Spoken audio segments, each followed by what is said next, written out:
Hey compañeros, ¿cómo están? Bienvenidos a un nuevo vídeo en La Huella Guitar. Se cumplen este año 50 añazos, medio siglo, de la creación de la banda más importante para muchos de la historia del rock, AC/DC. Para conmemorar este superlativo aniversario queremos hacer lo que hacen los amantes de la buena música, que es compartir nuestras vivencias de AC/DC con vosotros. ¿Cuál fue la primera canción que escuchamos? ¿La primera que aprendimos a tocar en guitarra? Si preferimos la etapa Bon Scott, Brian Johnson, nuestros discos más y menos queridos, la canción que queremos más infravalorada. En fin, hay mucho de lo que hablar y estaría bien que nos mandaras un comentario contándonos datos y vivencias de ellos.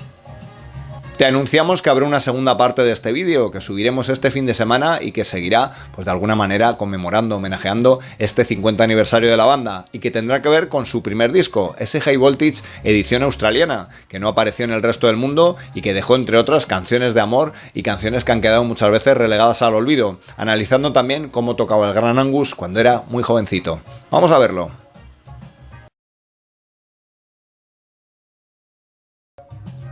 Por mucho que intente recordar, me es difícil saber cuál fue el primer momento que supe que existía una banda que se llamaba AC/DC. Pudo ser escrito, por ejemplo, en el pupitre del colegio o en la camiseta de alguien. Lo cierto es que, desde que tenías sentido y consciencia, sabías prácticamente que existía una banda que se llamaba así. Seguramente el logo con ese rayito en medio hace mucho para que te fijaras en ese grupo y no en otro, ¿no? Pero ya digo, me es muy complicado y prácticamente es como si estuviera en tu ADN, ¿no? Una banda con tantísimo tiempo ahí, pues prácticamente nos ha acompañado toda la vida, así que difícil saber cuál fue ese primer momento. Con la primera canción tampoco tengo un recuerdo muy claro. Es fácil que hubiera escuchado un tema como Highway to Hell, ya que desde luego se había escuchado en todas partes, y pasaba un poco como el Smoke on the Water. Se lo puedes poner a un chaval pequeño y ya le da la sensación de haberlo escuchado, ya que he estado prácticamente ahí desde siempre. Sin embargo, sí que recuerdo cuál fue ese primer momento de tener conciencia, de escuchar una canción de AC/DC gracias a ese primer disco que tuve suyo.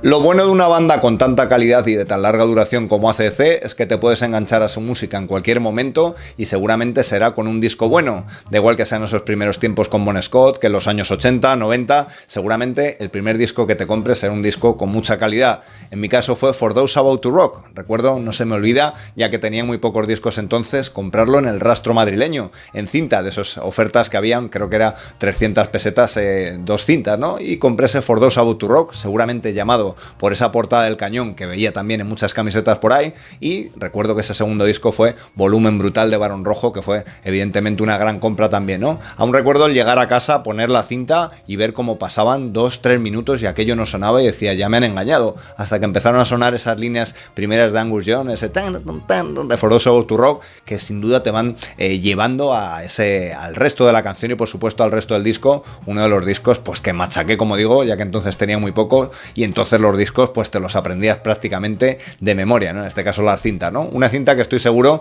que, aunque tenía la calidad de esas grabaciones malas de las cintas del Rastro, seguramente sigue funcionando a día de hoy. Ya sabes eso que dicen, que una imagen vale más que 1000 palabras, y lo cierto es que la primera vez que ves a una de tus bandas favoritas por la televisión pues es algo muy especial. Recordemos que mi momento fue en la época pre-internet, por supuesto. Creo que lo primero que vi de ellos fue un especial de Carlos Tena, un programa musical, y era sobre la época de Bon Scott, imágenes que desde luego yo no había visto nunca y que desde luego flipé, ¿no? De poder ver esas imágenes que, como digo, pues no eran muy habituales, ¿no? Evidentemente en los 70 no sacaban muchos videoclips, ya que todavía no había un mercado como tal, y cuando los 80 empezó con la MTV y todo esto, pues tardaron bastante. Creo que fue hasta su disco Fly on the Wall que hicieron una serie de vídeos ahí, y el primero que vi fue el de Danger, precisamente esta serie de vídeos que entraban los temas Fly on the Wall, Shake Your Foundation, Sing the Pink, etcétera, ¿no? El poder ver a Angus en acción y a Brian Johnson con esa gorra calada fue algo desde luego muy especial, ¿no? Y a partir de ahí pues recuerdo buscar pues con bastantes ganas sus videoclips, aquellos que iban saliendo, como por ejemplo creo recordar el de Hit Seeker, ¿no? Que salía en uno de estos programas, Tocata, Top, uno de estos, y que te tenía ahí con el mando preparado para grabarlo, para verlo después 14.000 veces a tu gusto.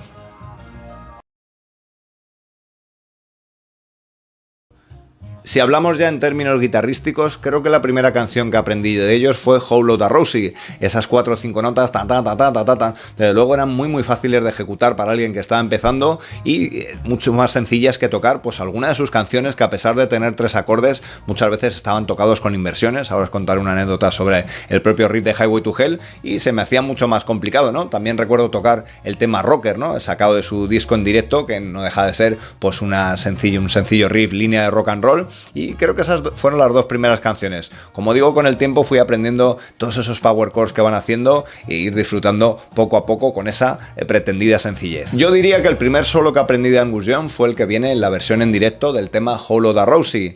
Un solo que sí que saqué nota por nota, a pesar de gustarme muchísimo Angus Young, nunca he sacado sus solos de esta manera, ¿no? Ya que seguramente al ser muy pentatónicos, pues siempre lo deja un poco más libre la improvisación, ¿no? Recuerdo tocar también de ese mismo disco en directo el tema Rocker, ese solo también que tiene central, parte de él, utilizarlo ya para cualquier rock and roll, ya que me encantaba. Y en ese mismo disco también esa línea que metía con sonido prácticamente de guitarra neoclásica en el tema Let There Be Rock, tan, tan, tan, tan, tan, tan, tan, tan, en una cuerda, ¿no? Algo que era pues muy sencillo para alguien que llevaba poco tiempo tocando y que desde luego sonaba genial.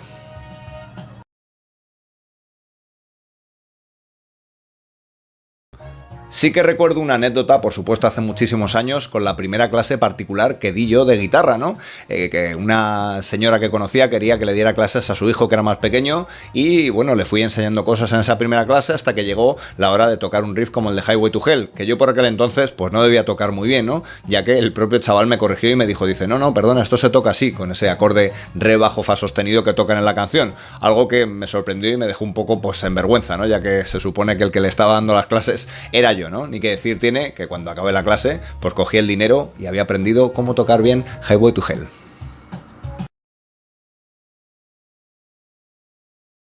Ya nos lo recordaban en la película AC/DC, que uno de los mayores debates que se generan entre cualquier fan de AC/DC es si prefieres la época Bon Scott o la época Brian Johnson. Evidentemente no solo cambió el cantante, ¿no? Sino que también cambió el estilo de música. Aunque pueda parecer que AC/DC pues ha tenido poca evolución en su carrera, algo de lo que también se jactan, ¿no? Pues hay que decir que son estilos distintos, como digo, en el que no solo cambia la voz, ¿no? Me gusta tanto esa voz más aguardentosa, más nasal de Bon Scott, como por supuesto esa voz, digamos, más ronca y muchas veces más aguda de Brian Johnson, aunque si me tengo que quedar con una época, y aquí me voy a mojar, me quedo con los discos de esa primera época de Bon Scott, ¿no? Seguramente esa especie de boogie asesino que hacían ese rock and roll me llegó más que lo que hicieron después, que es maravilloso también, ¿no? Sé que la época de Brian Johnson son más de 40 años de geniales discos que he disfrutado a tope, ¿no?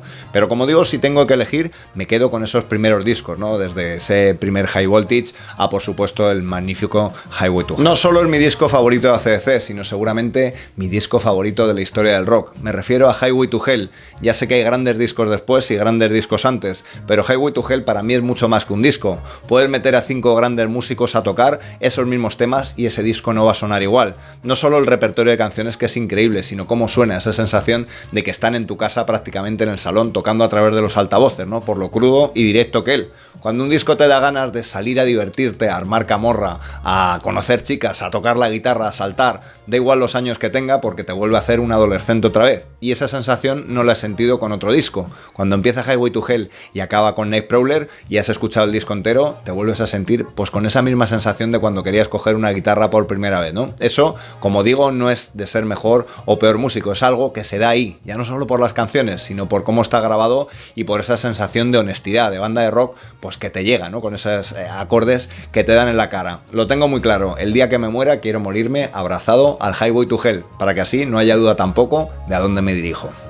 Desde luego, con el legado discográfico que tiene AC/DC, pues es difícil decir que alguno de sus discos sea un disco malo, ¿no? Sin embargo, evidentemente sí que atravesaron una racha, hicimos un vídeo sobre esto, en el que pues sus discos seguramente estaban muy por debajo de lo que nos tenían acostumbrado, ¿no? Ese, digamos, disco Fly on the Wall, Blow Up Your Video, pues en el caso del primero, seguramente esa producción hacía que el disco fuera bastante denso y bastante difícil de escuchar de un tirón, ¿no? Se iban acercando un sonido más duro, más ochentero, separándose de esos 70, pero quizá, como digo, se hacía un poco ladrillo, ¿no? Prácticamente lo mismo que pasaba con Blow Up Your Video, un álbum que empezaba muy bien con ese Hit Seeker, That's the Way I Wanna Rock and Roll, pero que después se hacía bastante difícil, ¿no? Daba la sensación de que el grupo estaba un poco agotado a la hora de componer temas, aunque por supuesto pues tiene sus detractores y sus admiradores, ¿no? También estos discos. Pero quizás esa fue la época más difícil y gracias a Dios viene un The Razor's Edge para cambiar las cosas para bien.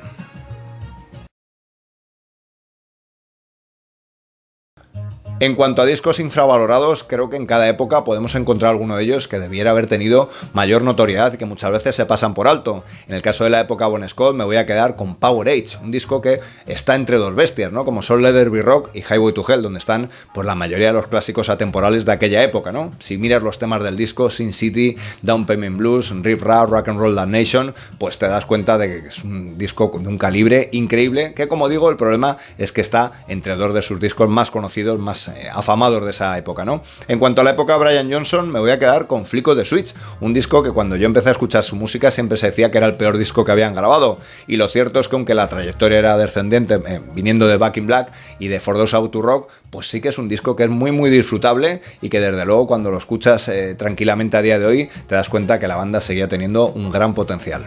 Volviendo ya a experiencias más personales, mi primer concierto de AC/DC se dio bastante tarde. Lo cierto es que en los 80 no tenía todavía mucha edad para ir a verlos y en los 90 pues siempre había algún problema, ¿no? Entre las grandes colas que se montaban y el dinero que costaban las entradas, pues era algo que ibas dejando, ¿no? Conseguí verlos al final en la gira Black Eyes por primera vez, los he visto 2 veces, después en Rock or Bust también, y desde luego me quedo con ese primer concierto en el que pude ver por supuesto a Malcolm y Angus, Malcolm por última vez, y lo cierto es que fue un concierto increíble. Se te pasa el dolor del dinero, de las horas de la cola, cuando ves una banda que está hecha para tocar en estadios con ese repertorio que desde luego te llega al alma porque las has estado escuchando toda la vida y con ese gran espectáculo pues que siempre han ofrecido en directo.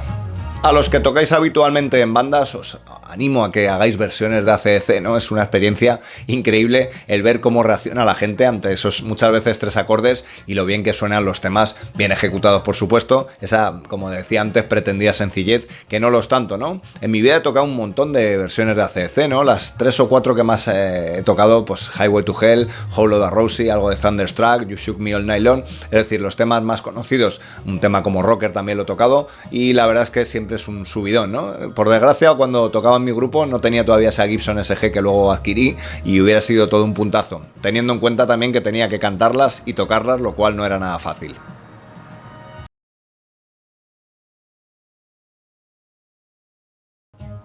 Cuando tocas con más gente canciones de AC/DC te das cuenta de ese trabajo, gran trabajo que ha habido siempre entre Angus y Malcolm, ¿no? Seguramente Angus ha llevado muchas veces el calor de los focos como es habitual por ser guitarra solista y por ser todo un espectáculo en el escenario, pero Malcolm Young era la cabeza pensante, ¿no? Ese creador de riffs imparable y su manera de tocar es la que da todo el peso al grupo, ¿no? Te das cuenta lo importante que es dónde caen los acordes con respecto a la batería y toda esa serie de cosas, pues que muchas veces hasta que no tocas las canciones bien, pues no eres consciente cuando las escuchas, ¿no? Así que si me das a elegir entre Angus y Malcolm, te diré que eran 2 caras de la misma moneda, ¿no? Eran los que hacían posible pues ese sonido genuino de AC/DC y eran tan importante el uno como el otro. Aunque siempre se ha dicho que AC/DC era un grupo bastante cerrado a la hora de airear sus vergüenzas, sí que es cierto que han salido un montón de bibliografía y también, por supuesto, de anécdotas curiosas. Una de mis favoritas es aquella en la que parece ser que utilizaban la intro de It's a Long Way to the Top, esa intro con gaita que, como sabrás, tocó Bon Scott, y la utilizaban para empezar los conciertos, ¿no? Esa intro sonaba y proseguían con la canción y tal. Parece ser que en uno de los conciertos sonó tan mal el concierto en sí que Malcolm Young se encaró con el técnico de sonido y le tiró la cinta donde estaba grabada la intro a la cabeza, haciendo añicos la cinta, ¿no? La cinta quedó tan deteriorada que no podían utilizarla, así que decidieron retirar la canción del setlist, que es una de las razones más extrañas por las que una gran banda como AC/DC pues puede retirar una canción, que es por no tener ya la intro, ¿no? Imaginemos, pues no se hubiera costado nada grabar otra vez esa intro otra vez, pero decidieron directamente quitar la canción del setlist porque ya no tenían la cinta para esa intro.